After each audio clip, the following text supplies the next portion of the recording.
Hello everyone! L'une des questions que mes élèves me posent souvent, c'est Alex, pourquoi je bloque? J'ai l'impression d'être paralysée quand je dois ou quand j'essaie de parler anglais. Alors aujourd'hui, je vais parler un peu de ce sentiment de ne pas se sentir capable de s'exprimer quand on doit parler dans une autre langue.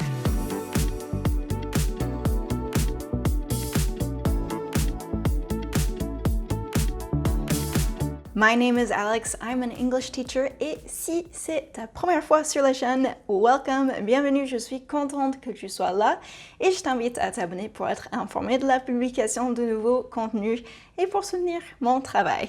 Thank you in advance, merci d'avance. Ok, on y va. Il est assez fréquent de manquer de confiance en soi lorsqu'on parle une langue étrangère, surtout si on n'est pas encore habitué à l'utiliser régulièrement. Et ça, c'est complètement normal. On a tous peur et honte de se tromper. Mais c'est quelque chose qui peut être très bloquant et qu'on peut débloquer. Et voici un point très important à mentionner. Apprendre à parler une autre langue sans faire d'erreur, ça n'existe pas. Les erreurs, ce n'est pas juste quelque chose qui arrive et qu'il faut accepter parce qu'on peut les utiliser pour savoir qu'est-ce qu'on a à améliorer, voilà, blablabla, ça fait partie du processus, blablabla. Je vais proposer une autre manière de les voir. Le fait de faire des erreurs au final, c'est une partie essentielle du processus de l'apprentissage et je les vois même comme une super bonne chose parce que les erreurs montrent qu'on est en train de pratiquer ce qui est la chose la plus importante à faire pour progresser. C'est pour ça que pour moi, la chose la plus bloquante pour tes progrès, c'est la peur de faire des erreurs. Souvent, cette peur va t'empêcher d'oser parler, on est d'accord? Et c'est très souvent là où ça bloque et les progrès stagnent. Mais si tu as peur de faire des erreurs, sache deux choses. One, ce n'est pas de ta faute. Et two, avec le bon entraînement, c'est possible de vaincre cette peur. Qu'est-ce qui t'a donné cette peur et comment le vaincre? C'est sûrement ce que j'appelle ton environnement de pratique. Si tu as été ou est encore dans un environnement de pratique où tu ne te sens pas encouragé à parler, où tu as peur des jugements des autres, où tu n'es pas à l'aise pour faire des fautes, tu peux avoir toutes les bonnes intentions du monde et ce serait encore normal que tu bloques. C'est ce que j'essaie de faire très différemment ici et avec mes élèves. Créer et entretenir un environnement positif et bienveillant pour l'apprentissage. C'est aussi quelque chose qui va t'aider à être plus bienveillant envers toi-même. Ok, voici quelques idées pour créer ou entretenir cet environnement bienveillant ou bien pour gagner en confiance en te débloquant en général. Une chose que tu peux faire, c'est trouver un partenaire pour échanger en anglais. C'est quelque chose qui peut t'aider à créer et maintenir un environnement de pratique bienveillant. Juste trouve une personne avec qui tu peux pratiquer régulièrement, mais il faut que ce soit quelqu'un avec qui tu te sens à l'aise pour faire des erreurs, justement. Ça peut être avec un ou une amie, un collègue, un tuteur, un professeur, une formation, mais parler avec une personne en face à face ou via des applications en ligne peut vous aider à vous sentir plus à l'aise en pratiquant votre anglais. Bien sûr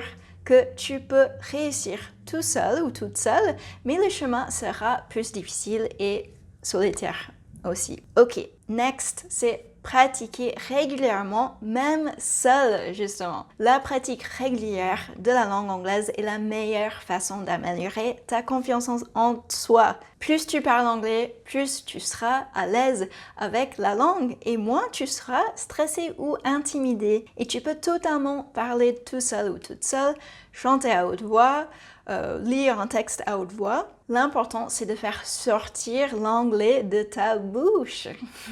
On est OK jusqu'à là? Dis-moi dans les commentaires si tu fais déjà une de ces choses. OK, next, c'est créer ou rejoindre un groupe de pratique bienveillant. Ça peut être un groupe d'amis, un cours ou une communauté en ligne. Le fait d'avoir un groupe et pas juste un partenaire, c'est vraiment quelque chose qui peut t'aider à te soutenir ou à te te sentir soutenu en fait et pour te remotiver pendant des moments un peu plus difficiles. Mais je suis d'accord que ce n'est pas forcément facile à trouver, que ce n'est pas... ce n'est pas forcément partout. C'est pour ça que je fais exprès de créer cette communauté de soutien avec et entre mes élèves. Ok, après ça va être concentre-toi sur tes réussites. Ne te décourage pas quand tu fais des erreurs. Et vraiment, pas si tu les fais, mais quand tu les fais. Comme j'ai dit au début de la vidéo, les erreurs, j'aime bien. J'aime les erreurs parce que ça montre que tu pratiques. Donc sois fier de ta pratique. Concentre-toi sur tes réussites et sur ce que tu as accompli, ce que tu as fait, ce que tu as pratiqué justement. Ça va t'aider à te sentir plus confiant dans ta capacité à progresser parce que si tu pratiques, oui, tu progresses. Et le fait de se rendre compte de ça, c'est qu'on va plus facilement voir aussi qu'on progresse. Voilà, le fait de le reconnaître, de reconnaître tout ça, ça va t'aider. Ok, après, étudie quand même la grammaire et le vocabulaire. C'est difficile d'apprendre n'importe quelle langue si on ignore les constructions grammaticales ou l'étude de vocabulaire. En apprenant la grammaire et le vocabulaire de base de l'anglais, tu seras en mesure de construire des phrases correctes et de mieux comprendre la langue.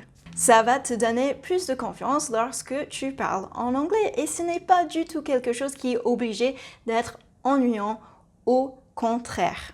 Ok, on peut apprendre la grammaire, mais en chantant des chansons, par exemple. Ok, next, sois patient avec toi-même. C'est super important, c'est peut-être le conseil le plus important. Apprendre une langue étrangère prend du temps et il est important d'être prêt, patient ou patiente avec soi-même. N'oubliez pas que l'objectif, c'est de progresser, c'est de s'améliorer, pas d'être parfait. Je n'aime pas du tout la phrase « practice makes perfect » d'ailleurs. Ce n'est pas vrai et ce n'est pas le but non plus. Je propose plutôt « practice makes progress ». Au final, la clé pour vaincre le manque de confiance en soi, c'est un mélange d'état d'esprit et de pratique. Et l'environnement dans lequel on se trouve va avoir pas mal d'influence là-dessus. Avec le temps et la pratique, tu te sentiras plus à l'aise pour parler anglais, I'm sure. Alors, qu'est-ce que tu en penses? Raconte-moi si tu te sens plutôt bloqué en ce moment ou plutôt à l'aise pour parler anglais. Ok, see you, à très vite!